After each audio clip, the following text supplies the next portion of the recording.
Assalamualaikum warahmatullahi wabarakatuh.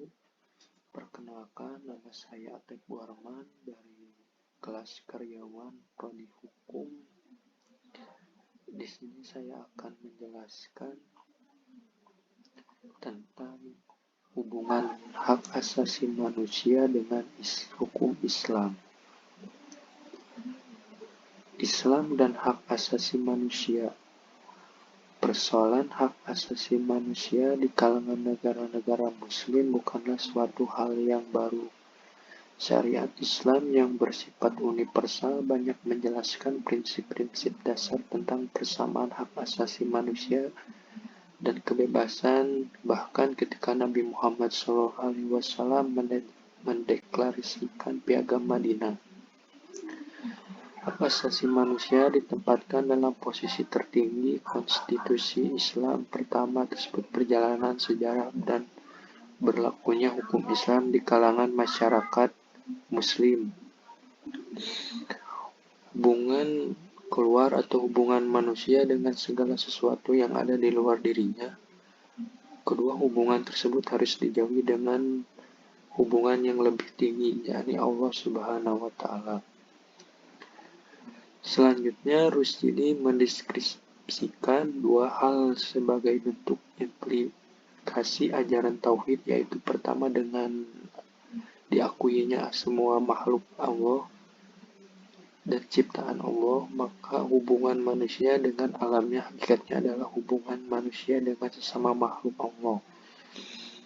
Kedua implikasi tersebut diajarkan tauhid ini dan menegaskan bahwasanya sesama manusia dengan manusia lainnya harus menjunjung persamaan derajat dan kemuliaan harkat dan martabat. Sedangkan Islam hak-hak dasar manusia sebagai anugerah yang diberikan Allah Subhanahu wa Ta'ala terdapat perbedaan yang mendasar antara konsep hak asasi manusia dan Islam. Hak asasi manusia dalam konsep Barat antara lain HAM adalah Islam bersumber pada ajaran Al-Quran dan Sunnah. Dasar HAM dalam Al-Quran terdapat pada surat Al-Hujurat ayat 13 yang berisi, "Hai manusia, sesungguhnya kami menciptakan kamu dari seorang laki-laki dan seorang perempuan dan menjadikan kamu berbangsa-bangsa dan bersuku-suku supaya kamu saling kenal dan mengenal." Dikatakan bahwa manusia hidup bersuku-suku dan berbangsa-bangsa adalah untuk saling mengenal, artinya supaya manusia saling berhubungan dan membantu serta saling memberi manfaat. Jika mungkin terjadi hubungan yang serasi kalau tidak dipelihara hak persamaan dan kebebasan, sedangkan HAM Barat Udhar bersumber pada pemikiran filosofis semata karena sepenuhnya produk otak manusia. HAM dalam bersifat toleransi. HAM dalam Islam bersifat teresentrik, artinya manusia dalam hal ini dilihat hanya sebagai makhluk yang dititipi hak-hak dasar oleh Tuhan, bahkan sebagai pemilik mutlak untuk karena itu wajib memeliharanya sesuai dengan aturan Tuhan. Dalam menegakkan selain untuk kepentingan manusia juga didasari dan kepatuhan ketaatan melaksanakan perintah Tuhan dalam mencari keridhoannya. HAM dalam Islam mengutamakan keseimbangan antara hak dan kewajiban pada seseorang, karena itu kepentingan sosial sangat diperhatikan. Penggunaan hak-hak pribadi di dalam Islam tidak boleh merugikan dan mengabaikan kepentingan orang lain. Apabila seseorang melakukan perbuatan sebagai haknya, tapi perbuatannya merugikan orang lain, maka haknya dibatasi, sedangkan HAM Barat lebih mengutamakan hak dari kepada kewajiban, karena itu ia lebih terkesan individualistik. Dalam hal ini, penggunaan hak oleh seseorang kurang memperhatikan kewajiban. Memelihara hak orang lain dapat disimpulkan bahwa HAM menurut Barat adalah semata-mata hasil otak manusia. yang lebih mengutamakan manusia untuk melakukan kebebasan tanpa ada keterbatasan. Sedangkan HAM dalam Islam merupakan salah satu bagian dari pola umum syariat. Hak-hak ini suci hukum syariat lainnya, dan dengan demikian hak-hak ini harus diindahkan sesuai dengan syariat. Tidak ada ketetapan Allah yang dapat dikurangi ataupun dibatasi demi hak-hak manusia. Jadi semua yang ditetapkan syariat itu membatasi ruang lingkup hak-hak manusia. Menurut Alwi Shihab, HAM dalam perspektif Barat menempatkan manusia dalam suatu setting di mana hubungan dengan Tuhan sama sekali tidak disebut. Hak asasi manusia dinilai sebagai perolehan alamiah sejak kelahiran, sedangkan HAM dalam perspektif Islam menganggap dan meyakini bahwa hak-hak manusia merupakan anugerah Tuhan. Oleh karena setiap individu merasa bertanggung jawab kepada Tuhan. Sebagai komparatif perspektif, wawasan pembanding antara HAM dan bersumber dari Barat dilegitimasikan dalam Universal Declaration of Human Rights atau Deklarasi Universal Hak Asasi Manusia (DUHAM), dan dengan HAM perspektif Islam dilihat sebagai berikut. Hak asasi manusia dalam Al-Quran. Al-Quran sebagai sumber hukum dalam simbol memberikan penghargaan yang tertinggi terhadap hak asasi manusia, yang Al-Quran sebagai sumber hukum pertama bagi umat Islam yang telah meletakkan dasar HAM serta kebenaran keadilan jauh sebelum timbul pemikiran mengenai hal tersebut pada masyarakat dunia. Hal ini dapat dilihat ketentuan-ketentuan yang terdapat dalam Al-Quran. Antara lain, dalam Al-Quran terdapat puluhan ayat tentang hidup, pemeliharaan hidup, dan penyediaan sarana kehidupan.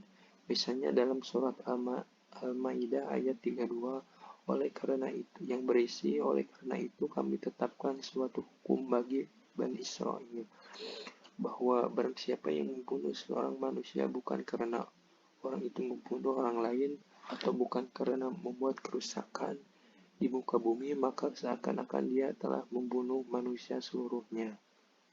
Dan barang siapa yang memelihara kehidupan seseorang manusia, maka seolah-olah dia memelihara kehidupan manusia semuanya.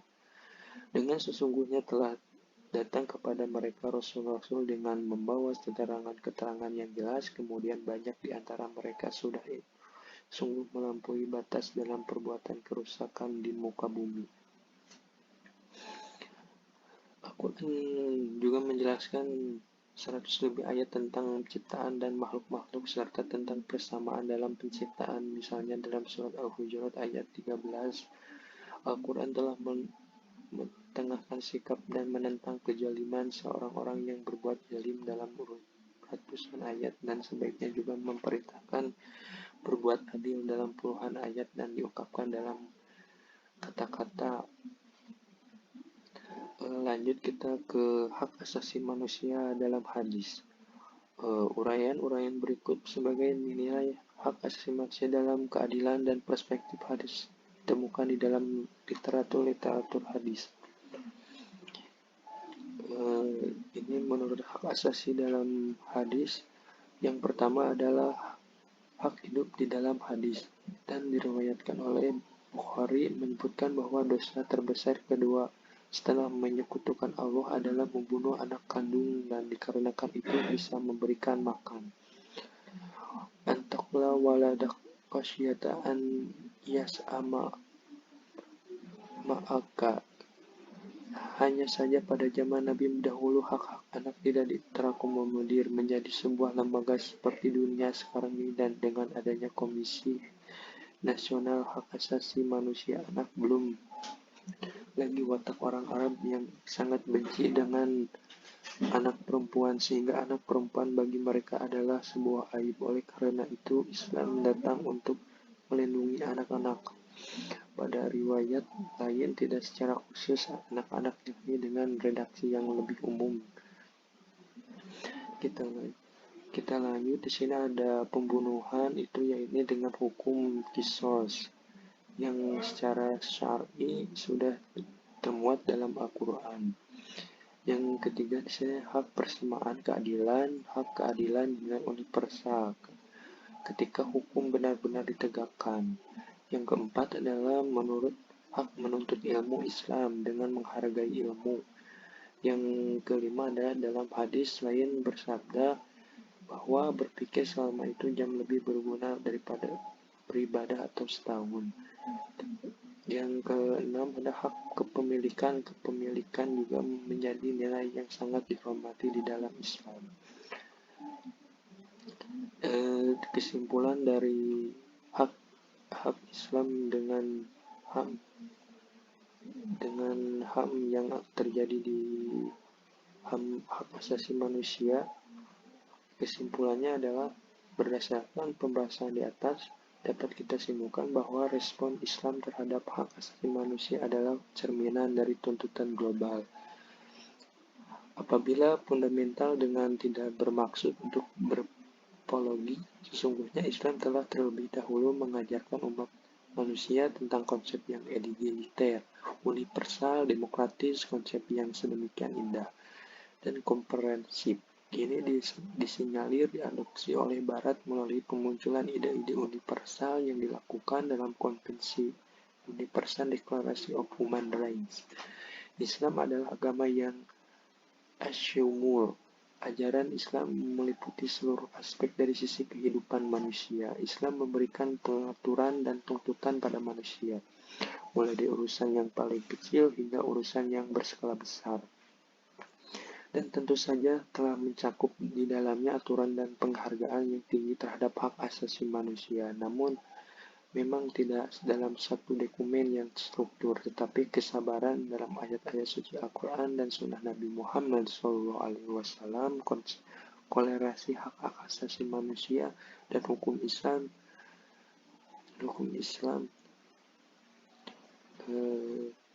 berikut.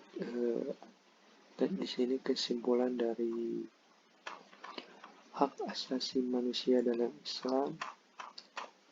Hak asasi manusia dalam Islam dengan hukum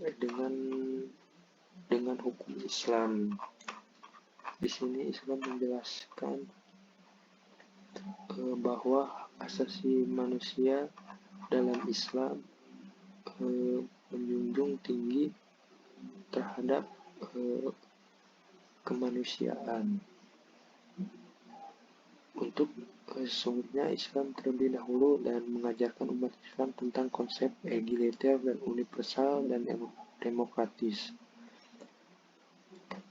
Dan ajaran Islam meliputi seluruh aspek dari sisi kehidupan manusia. Sekian dari saya, Atif Warman, telah menjelaskan hukum hak asasi manusia dengan hukum Islam. Wassalamualaikum warahmatullahi wabarakatuh.